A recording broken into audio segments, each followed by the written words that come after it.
In this video, I will be discussing the 5 things that I use to get A's during my didactic year of PA school. Stay tuned.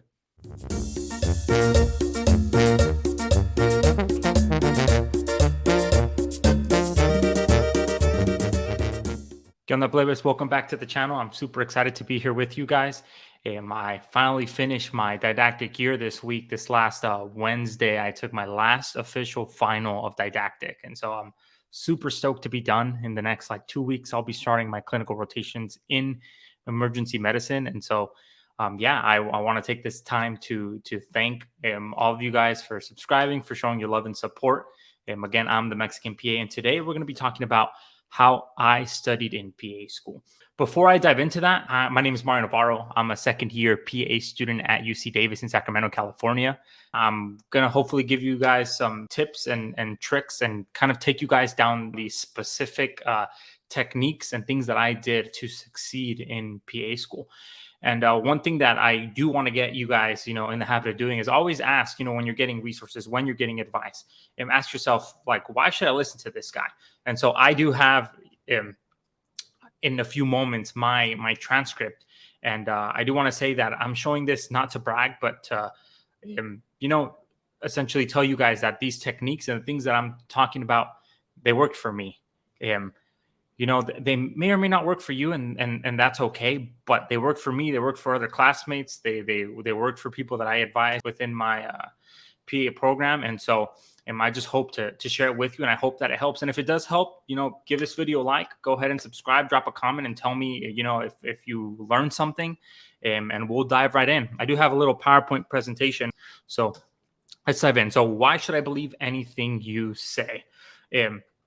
So when I first started PA school, I realized, or right before I started, I realized that my old study habits, they just weren't going to cut out for it. I was, I would always do Cornell notes, color coded, beautiful highlights. I wish I had a notebook with me to show you guys.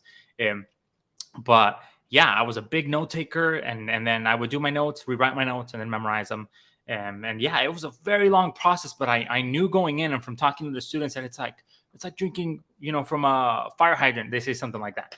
It's like drinking from a fire hydrant. And it is true. The amount of volume, the material isn't necessarily difficult to understand, but the amount of volume is is very difficult for a lot of students. And so this is essentially my transcript. This is my unofficial transcript at UC Davis. As you can see, and let me blow this up because you probably can't even see it, huh? Let's see. So yeah, I was thankfully able to get mostly A's. I got a B+, and I'll talk about what happened with that class in another video. But as you can see, for the most part, but I did get A's. I got A-minuses. And so yeah, these study techniques that I'll be diving into, this is exactly what I implemented. These are the principles and the things that at its core help me achieve these grades. And so let's move on to the next thing. The next thing I want to say is your grades are not a reflection of your intelligence or ability. Your grades are a reflection of two things: your study techniques and discipline. And so I want to put this out there because I know there's, and I was like this too. I did my undergrad at UCLA. I just thought, I'm not cut out to get A's. I'm not like, these other students who just, it's easy for them to understand organic chemistry, biochemistry, or, for them to succeed.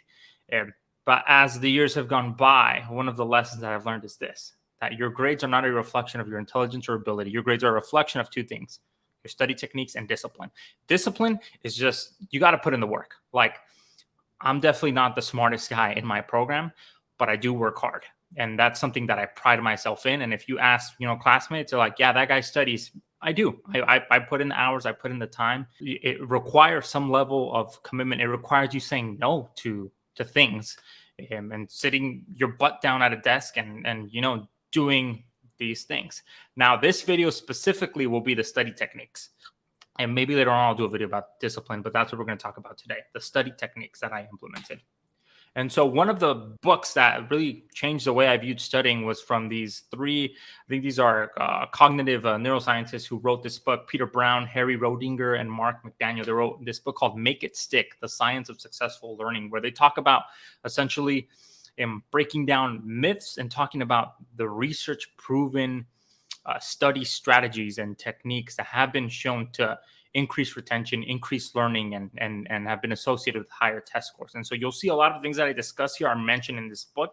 And this is something that I just wanted to make sure that you guys were aware of. That was something that really influenced me and helped me get on this path to know how to learn. The first thing that I want to mention that's straight from this book is this: common study strategies students adopt are rereading texts and reviewing notes. And I was guilty of this in my undergrad years. While doing so is relatively easy and may seem to be an efficient use of one's time, partly because it is somewhat helpful, research shows that these are not effective learning strategies. They may increase familiarity with the text, but this only feels like mastery of the material. And so it's essentially this illusion that you know the material, but you're only really familiar. The whole goal of these techniques is to maximize desirable difficulties. When students struggle with a problem, attempt solutions, fail, and try again, learning is improved.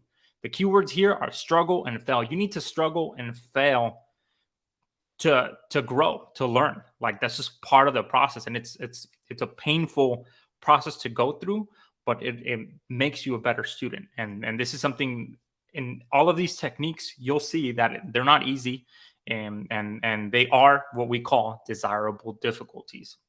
So let's go into the first technique, which is the Feynman Technique. This is just a fancy word for explaining something to someone else.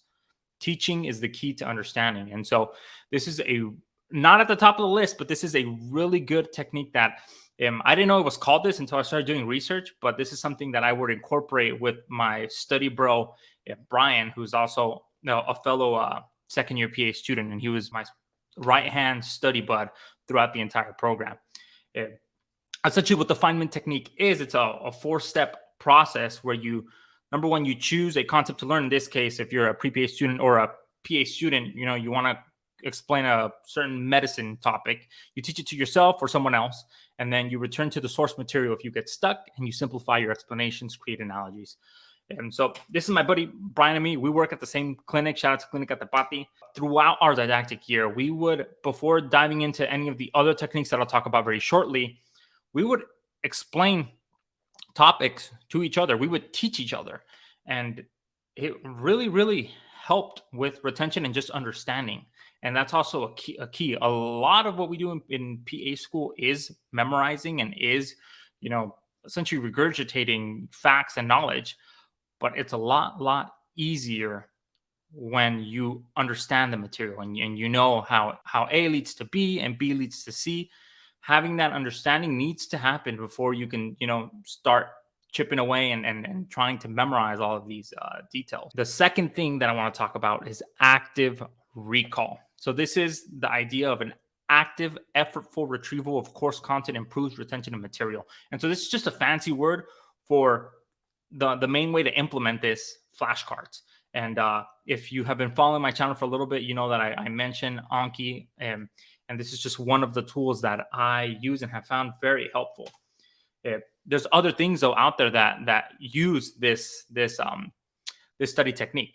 Things like Quizlet, things like Brainscape. These are all tools where you're essentially using flashcards and you're actively trying to retrieve the information that's on the back of the card. And again, as I said before, the keyword is struggling. You want to see, a certain definition. And I have an example of an Anki card here if you've never seen Anki. But you want to struggle, the struggle of trying to remember what's on the back of that card. You want to spend some time in that place, just being like, I think I remember, half of it. That's okay. Recall half of it. And doing that action of struggling with the card is you paving the pathways in your brain to retrieve that information later for an exam. All right. And so here I have an example of a Anki card, I believe. Yeah. So this is a typical Anki card. Let me blow this up so you guys can see it. And hopefully it's a little bit bigger. And this is what a typical Anki card looks like. And so this is the front of the card without the answer. And here this card is asking us, what surgical approach is using the removal of a pituitary adenoma? This is a type of brain tumor. And so when you hit the space bar, you would advance the card to show the answer, you would see this. The actual answer, and in a lot of cases you can even attach pictures to this. So here we have the answer to removing a pituitary adenoma. It's a transsphenoidal resection, which is just a fancy word for going through the nose. But yeah, this is what an Anki card can look like. And there's a lot of other ways to use Anki, but this is just an example, and I wanted to introduce that to you guys. Now, the third thing is spaced repetition. And so the gaps of time in between learning matters. The gaps of time in between learning matters. So there's this memory phenomena, if we would call it, called the learning curve. And so here's this fancy graph from osmosis.org, and where they essentially showcase it for us. So on the y-axis, we have retention. The higher you're up on this axis, the better your retention. On the x-axis is time. And so when you learn something for the first time, let's say this is day 0, right? You learned something for the first time, and you sat down, you studied it, and then boom, you close your book, you go out with your friends, you immediately start forgetting it. And that's what this forgetting curve is here. This is the natural progression of how we forget things. With spaced repetition, it's this idea that we're trying to prevent this forgetting curve from happening, and we're trying to minimize the forgetting. And so what we do is we learn something on day 0, and then 30 minutes later, you review it again. And so boom, you restart that curve. And then you review it the next day, a day later. And then you review it 3 days later. And so what we're doing with these spaced intervals that are progressively increasing, you're essentially preventing the forgetting curve from happening. And not only that, but what happens is the forgetting curve starts to flatten out. It starts to flatten out. And so as you progress through these spaced intervals, this spaced repetition, you get to a point where you stay at higher levels of retention. You're not forgetting the material that you learned or that you would normally forget just from reviewing it once. And so like I said before, the gaps of time in between learning matters. And so this is where I think Anki really excels above other softwares out there for flashcards, because I want you guys to, if you haven't used Anki, the way I consider Anki isn't just a flashcard application. It is a flashcard application that uses spaced repetition. It has a spaced repetition algorithm based on this forgetting curve built in. And so I'll show you guys what that looks like exactly. So this is another type of card with a picture. This card here is asking us methylphenidate, which is a drug, is an amphetamine derivative used to treat ADHD. And so the answer here to this card was ADHD. And so it shows us, this is after you've revealed the card, you've flipped it, and you're looking at the answer. This is what you would see. And at the bottom, if you can see that box that I have outlined here, it gives you a few options. It says, again, hard, good, easy. And at the top, less than 1 minute, less than 8, less than 15, and a day. What these buttons correspond to is every time you see a card, you have to make a conscious decision and ask yourself, how well did I know this card? And then you designate when you want to see the card again. And so typically the learning interval, I would typically hit good. And so I'm going to see that card again in 15 minutes. And I'm going to test myself again in 15 minutes. And then the next time I hit good, it'll show it to me in 30 minutes. And then the next time I hit good, it'll show it to me in a day. And so what essentially Anki is doing for me is keeping track of every individual card and running them through this algorithm and making sure that I don't forget them. So that's that. Number 4 is the interleaving effect. So learning different concepts in random order has been shown to increase retention. Typically, and write in the comments if you're guilty of this, and I've seen this, with fellow classmates as well.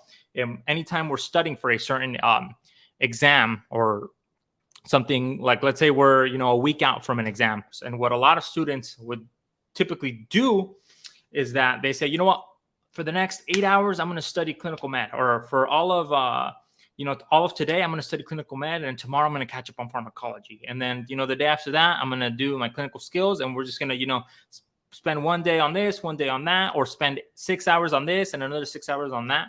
And so they do something called mass practice, where they're blocking for big chunks of time studying on one single topic. And unfortunately, that has been shown to not be the most effective way. And actually randomizing your studying has been shown to increase retention. And it's essentially what I would do with my studying. And so instead of doing this mass practice, these block practice, what I would do is I would do interleaved practice. And so if I blow this up here and you guys can see, instead of block practicing or studying for, an entire day on a certain topic, what I do is I break it up in smaller intervals, and I'll explain exactly how I do that in a little bit.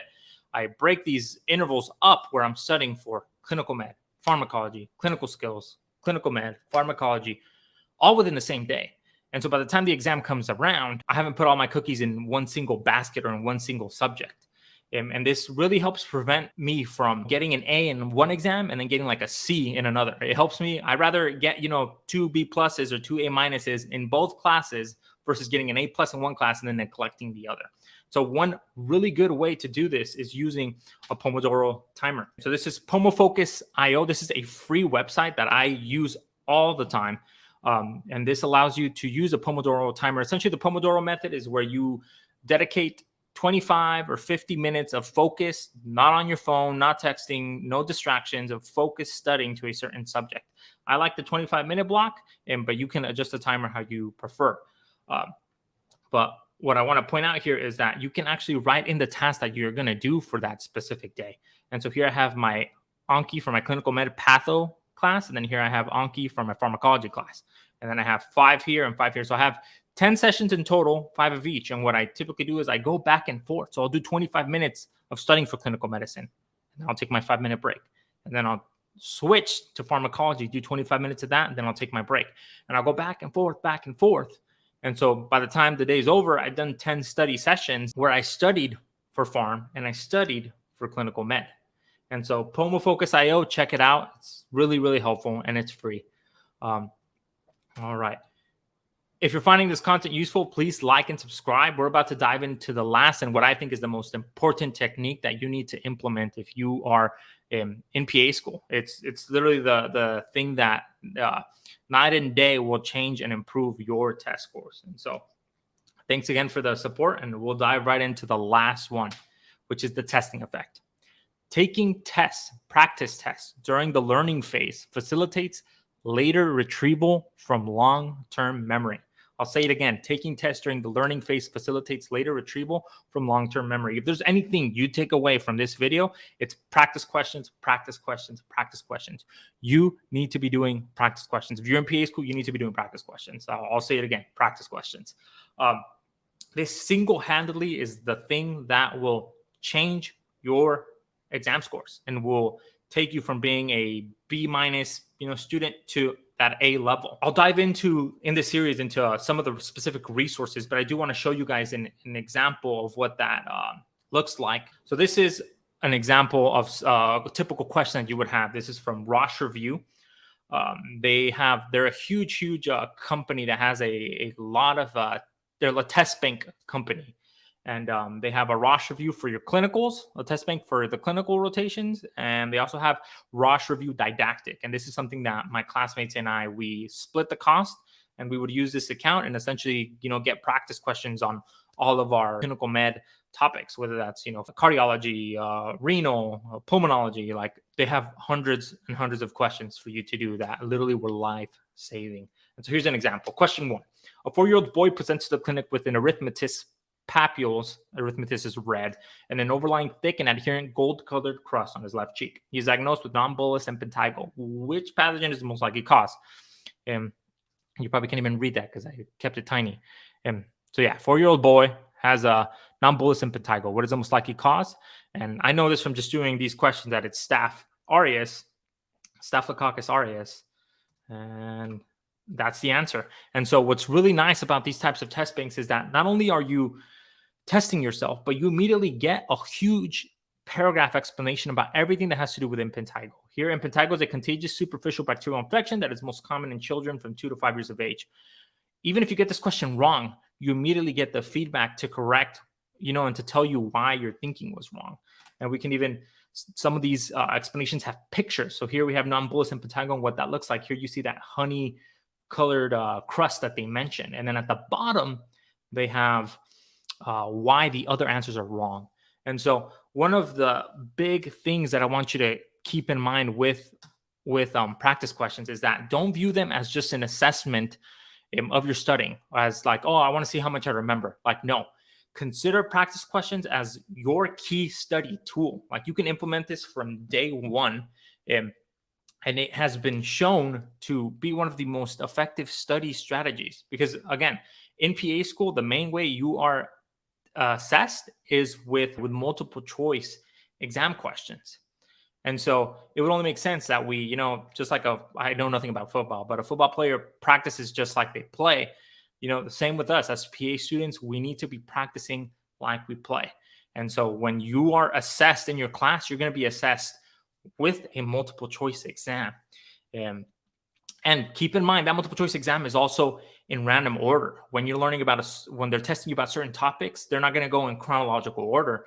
They're going to test you randomly about, a certain, if you're learning about pediatrics, they're going to test you randomly about a skin infection that a kid has, and then like a viral infection that a kid has. And so it's super random, essentially the interleaving effect. And so if you can incorporate that into your study, it's just going to make you that much well prepared to succeed on your exams and kill your time in PA school. And the last thing that I want to end off with a bonus tip is use your upperclassmen. If you are a PA student and you're about to start PA school, reach out to upperclassmen. They are literally life-saving and have just gone through I don't want to call it a hellhole, but have gone through the trenches of PA school and have witnessed and have taken these exams that you're about to take. And I guarantee you those exams aren't changing much. Reach out to your upperclassmen, ask for outlines, ask for illness scripts, ask for any resources that they found helpful, and any tips that they may have. And that was what I found was super duper, helpful was the wisdom and the tips that I got from my upperclassmen. And the last thing I want to say is I've heard this a couple times from faculty and stuff that grades don't matter in PA school. And I disagree. I think that grades do matter because you've put a lot of time and sweat and sacrifice into getting into PA school. And if if you score on an exam below, at least at our school, below a 73 is failing. If you score below a 73 and you continue to fail exams, you get put on remediation. If you continue to fail exams, then you're dismissed from the program. You may be invited to come back for the next cohort, but after 2 or 3 times, you're out. And so I hope to equip you guys to essentially not just, keep your head afloat which is okay to do, but I want to see you guys, excelling in your courses, and it's doable. It's totally possible to do. If you guys found value in this video, like and subscribe, hit that notification bell. And I'm essentially on break, and so I plan to be releasing this 5-part series of how I studied and how I got A's in my didactic year of PA school over the course of this week. So I'm going to be releasing every other day. And I'm excited to bring you guys along. If you have any questions or any things that you'd like me to answer, drop a comment down below. And yeah, I'll catch you guys later. Saludos.